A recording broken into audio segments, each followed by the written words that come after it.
Yeah, but the actually, I always told myself I wasn't going to have to see you. And then So at the end, can you close the door, please? Thank you. Now, the Xunzi, I don't know whether you pronounce it correctly. It's not easy to pronounce. Xunzi. And it's often sharply contrasted with measures. One is human nature is good, the other one is human nature is evil or bad. But I think I would try to argue not against that position, consider that's a little bit exaggerated. Now, Xunzi, of course, considered as a great Confucian. So one way of looking at it is if we talk about Confucius as Socrates, then Mencius is Plato, and Xunzi is Aristotle. In fact, the comparison works to a certain extent. Xunzi is a Confucian, so he's committed to self-cultivation as a way of learning to be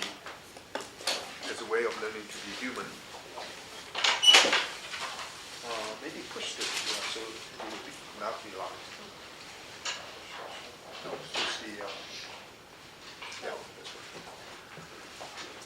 one. The three things I've been talking about, the Confucian tradition as a learning civilization, as a dialogical civilization, and also as a civilization that puts a lot of emphasis on tolerance. In other words, the coexistence of many other traditions. If you look at it in terms of, in a comparative way, one thing to take into consideration, as I pointed out, there's no dogma in the tradition. There's only one language. If we compare it with Christianity on the one hand and Buddhism on the other, each religious tradition has its own language, its own dogmas, its own system of thinking. You know, there are a number of dogmas in the Christian tradition. If you don't believe in Trinity, if you don't believe in resurrection, or Jesus as the Son of God, then you'll be challenged by the mainstream of Christian thinking. If you don't believe that the whole universe is totally empty, if you don't believe the importance of another shore, or the other world, which is more important than this one, or nirvana, which is the highest manifestation of human self-transformation. If you don't believe in the transmigration, in other words, you die and then you come back with a different kind of being, then you're not a Buddhist. And these two systems of thought are not compatible.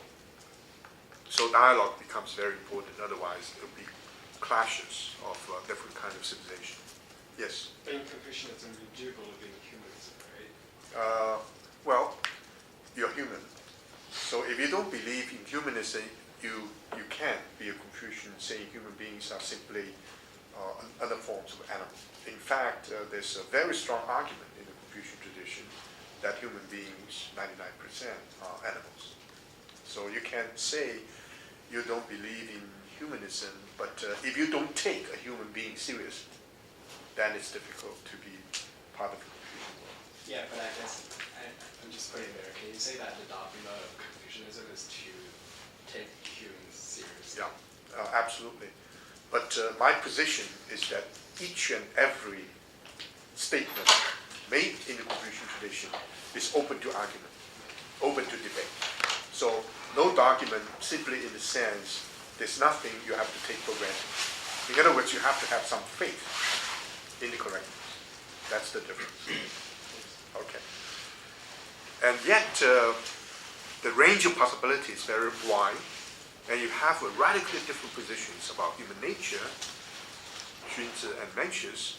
You begin to question whether the scope of the Confucian tradition is so wide it can accommodate many, many different positions, especially if we believe that every dogma or every idea is debatable. So then you have to talk about how these people can all be characterized as Confucians. I think maybe it's possible to use the word faith. They believe in the perfectibility of human nature, basically through self-effort. You realize yourself not based upon any forces from the outside.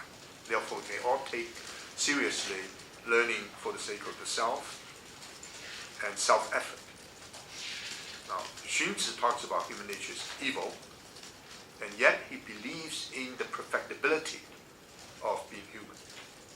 Perfectibility meaning you can actually transform your nature.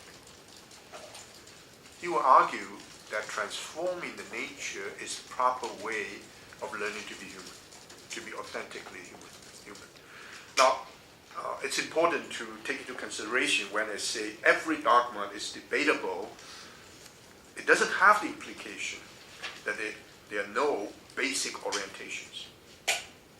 If you say people are in the Confucian tradition, you have to assume a number of commonly shared values, even though each one of them can be debated. Right? What are these shared values? In the very beginning of Xunzi, this strong idea of the exaltation of learning. So when I characterize the Confucian tradition as a learning civilization, I assume that the process of self-cultivation is essential. If you don't believe in self-cultivation, you can criticize it. The Confucians will debate that issue with you, and it's difficult for you to define yourself as a Confucian. Now, in all the traditions, Christianity, Buddhism, Hinduism, and so forth, self-definition is important. If you say, I'm not a Christian, nobody can force it. If you say, I am, most people have to accept it. Normally, there are two criteria. Some people are very strict. One criteria, if you want to be one, you become one. The other one is that the community will have to recognize that's the case. If you say, I am a Buddhist, and most of the other Buddhists deny that you're a Buddhist, then you have to define who you are, why you take Buddhism seriously. So one is your self-definition. I pointed out earlier, there's only one thing in morality and in a religious commitment. What you want entails what you have. There's no other criteria needed. But for all the other things you do, if you can find one case, what you want and what you get, there's always a gap. And there are conditions totally external. I want to go to New York and then the airplane is canceled. So I want to become a lawyer. No matter how hard I try, I may become a lawyer, but there are conditions. One of the conditions, you change your mind, that you want to do something else, right? But if you're committed to try to improve yourself, nobody can stop it. Even the commoner, the will of the commoner is so strong that nobody can change it. The commander of the three armies can be replaced, but the will of a commoner is so strong, nobody will be able to change it. So this kind of commitment to the perfectibility of human nature is all shared. Xunzi and Mencius are exactly the same. But Xunzi criticizes Mencius in the following way. You will really believe that through the discovery of your original heart and mind, the so-called four beginnings inherent in you, you can become perfected. Then maybe the motivation for learning from the Mencian point of view will be somehow not strong enough. So to say you don't have, then you have to acquire. If you say you have, it's simply a development. And that development may turn out to be secondary. So Xunzi criticizes, you may want to debate this question. Now the reason that Xunzi criticizes Mencius is based upon the idea that society, the harmony of society, is critical for human survival and flourishing. It's not possible to imagine human beings are not organized in groups. And family could be considered as an important unit, but you extend the family to community and beyond. So a very strong sense